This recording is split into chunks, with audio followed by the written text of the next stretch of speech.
बिस्मिल्लाहिर्रहमानिर्रहीम। दोस्तों, एक नई वीडियो के साथ आपकी खिदमत में हाज़िर हूँ। दोस्तों, आज जो हम चीज़ सीखने जा रहे हैं वो है कैलकुलेशन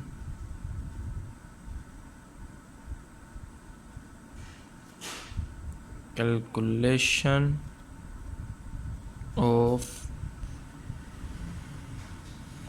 कंक्रीट मटेरियल।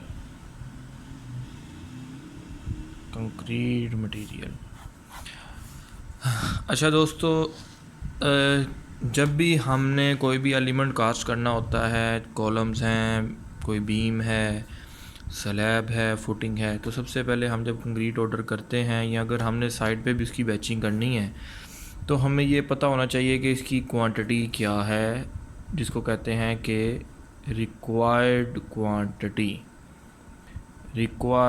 क्वांटिटी इसकी क्या है। ठीक है जी, क्योंकि उसकी बेस पे फिर हम देखते हैं कि आया हमारी साइड पे according to this quantity material available है या नहीं है। तो अब हम ये इसकी देखते हैं। फॉर एग्ज़ाम्पल, हमें चाहिए है हमारी रिक्वायर्ड, मैं अगर कोई स्लैब डाल रहा हूँ तो मुझे इसके लिए चाहिए 150 मीटर क्यूब। मैं कोई स्लैब अपनी डाल रहा हूँ, मुझे 150 मीटर क्यूब कंक्रीट चाहिए। ठीक है, अब इसके बाद दूसरी चीज़ क्या है? अच्छा जी, आपको कौन सी रेशो में कंक्रीट चाहिए? रेशो मैं यूज़ कर लेता हूँ 1:4। मैं 1:4 की रेशो यूज़ कर लेता हूँ। ठीक है जी। वैसे ये जो रेशो है ये अकॉर्डिंग टू स्ट्रेंथ होती है। आपने कितने PSI जो है ना स्ट्रेंथ लेनी है कंक्रीट से अकॉर्डिंग टू कंप्रेसिव स्ट्रेंथ। ठीक है, कंप्रेसिव स्ट्रेंथ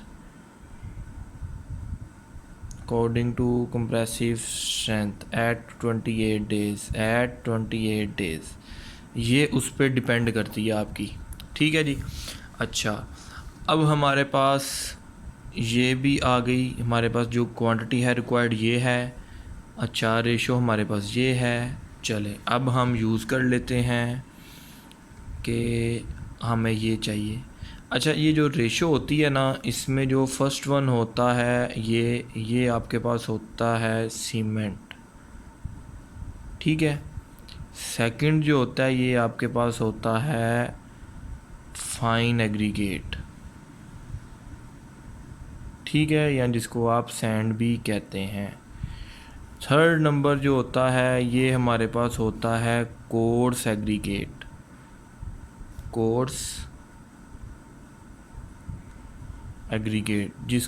ठीक है, जिसको आप क्रश भी कहते हैं।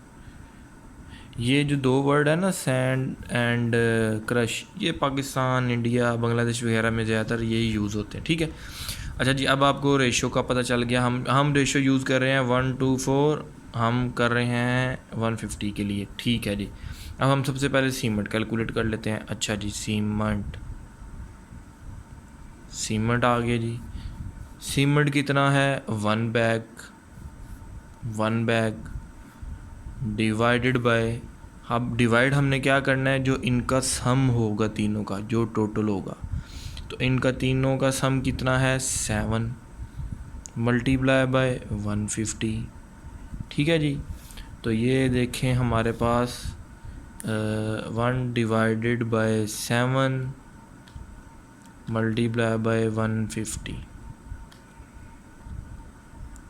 21.43 मीटर क्यूब, इतना हमें सीमेंट चाहिए। ठीक है, सैंड, अब आ जाए सैंड की बारी या फाइन एग्रीगेट जिसको हम बोलते हैं। ठीक है जी, ये हम यूज़ कर रहे हैं 1:4 की रेशियो है 27 मल्टीप्लाई बाय 150 2/7 मल्टीप्लाई बाय 150, तो ये आपके पास आ गया 42.86 मीटर क्यूब। अच्छा, उसके बाद आ जाए कोर्स एग्रीगेट जिसको हम कोर्स एग्रीगेट, जिसको हम क्रश भी कहते हैं। ठीक है जी, ये हमारे पास 1:4 की रेशियो थी, 4/7 मल्टीप्लाई बाय 150। ठीक है जी, तो ये हमारे पास आ जाएगा 4 डिवाइड बाय 7 मल्टीप्लाई बाय 150। ये आ गया जी 85.7 185.71 मीटर क्यूब। चलें जी, ये आपके पास इतने मीटर आपको सीमेंट चाहिए, इतने मीटर आपको सैंड चाहिए, और इतने मीटर क्यूब आपको चाहिए है कोर्स एग्रीगेट। ठीक है, अगर आपने इनको CFT में भी लेना है तो आप इनको मल्टीप्लाई कर सकते हैं 35.32 के साथ।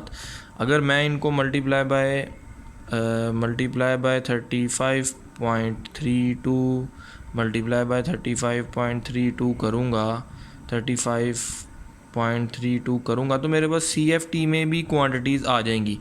चलें मैं इसको CFT में कर लेता हूँ। 21.43 मल्टीप्लाई बाय 35.32, तो ये मेरे पास कितना आ गया 756.9 756.9 ये आ गया क्यूबिक फिट में। ठीक है जी, अब हम इसको कर लेते हैं। ये 42.86 मल्टीप्लाई बाय 35.32, ये आ गया 1513.82 CFT, ये भी आ गया। अच्छा जी, सेकंड वाला हमने कर दिया है। अब हम क्रश को करते हैं। 85.71 मल्टीप्लाई बाय 35.32, ये हमारे पास आ गया 3027.27 CFT। चलें जी, अब आपके पास मीटर क्यूब में भी आ गई, CFT में भी आ गई। अब आपने सप्लायर को जिस भी क्वांटिटीज़ में कहना है आप उनको बता देंगे भाई हमें इतने CFT ये चीज़ें चाहिए, तो फिर हम इतनी जो है कंक्रीट कर सकेंगे। ठीक है, अब जो मेन बात है मैं आपको वो बताने लगा हूँ कि ये जो हमने वॉल्यूम लिया है ना, इसको हमने वेट वॉल्यूम ही कंसीडर किया है। ठीक है, ये मेरा है वेट वॉल्यूम। कितना वेट वॉल्यूम मैंने इसको कंसीडर किया है। ठीक है जी, अगर आपने जो मेजरमेंट आपने होगी, जो भी आपने ली होगी, ये मेरी है required wait quantity.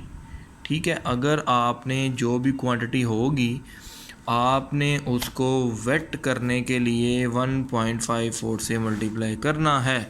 For example, अगर आपकी जो क्वांटिटी आप मेजरमेंट करते हैं, आपकी क्वांटिटी आती है 100 मीटर क्यूब, तो आपने उसको मल्टीप्लाई करना है, ये आपकी ड्राई है। ठीक है जी, फिर आपने इसको वेट करने के लिए 100 मल्टीप्लाई बाय 1.454 करना है, ये आ जाएगा 1.54। ठीक है, मीटर क्यूब, ये आपकी क्वांटिटी वेट आएगी। ये क्वांटिटी मैंने वेट ली है, ये मोस्ट इम्पोर्टेंट पॉइंट है, ये आपने नहीं भूलना। ठीक है, अच्छा एक और मेन बात जो मैं आपको बताने जा रहा हूँ, एक चीज़ होती है water cement ratio, water to cement ratio जो यूज़ होती है। ठीक है, नॉर्मली जो घरों की कंस्ट्रक्शन होती है उसमें तो इसकी केयर नहीं की जाती, लेकिन जो हाई राइज बिल्डिंग्स होती हैं, स्काई स्क्रैपर्स होते हैं, हाई स्ट्रेंथ कंक्रीट, जब हम हाई स्ट्रेंथ पे जाते हैं, मोर देन 6000 PSI जब हम जाते हैं, तो most valuable thing is this. ठीक है, इसका बहुत ख्याल रखा जाता है। सीमेंट, एक और बात आपने याद रखनी है कि जो सीमेंट है ना, सीमेंट वो आप जितना वॉल्यूम भी वाटर का इसमें डालते हैं ना, जितनी भी होती है उसका ये 23% जो है ना, सीमेंट अपनी हाइड्रेशन के लिए लेता है पानी मिनिमम। ठीक है, इसीलिए हम water to cement ratio, for example आपने वाटर टू सीमेंट रेशो जो रखी, वो अगर आप रखते हैं, क्योंकि 0.23% 0.3 जो है ना, सॉरी 0.23% नहीं आएगा, 0.23 जो है ये अपनी आपकी वाटर टू सीमेंट रेशो है।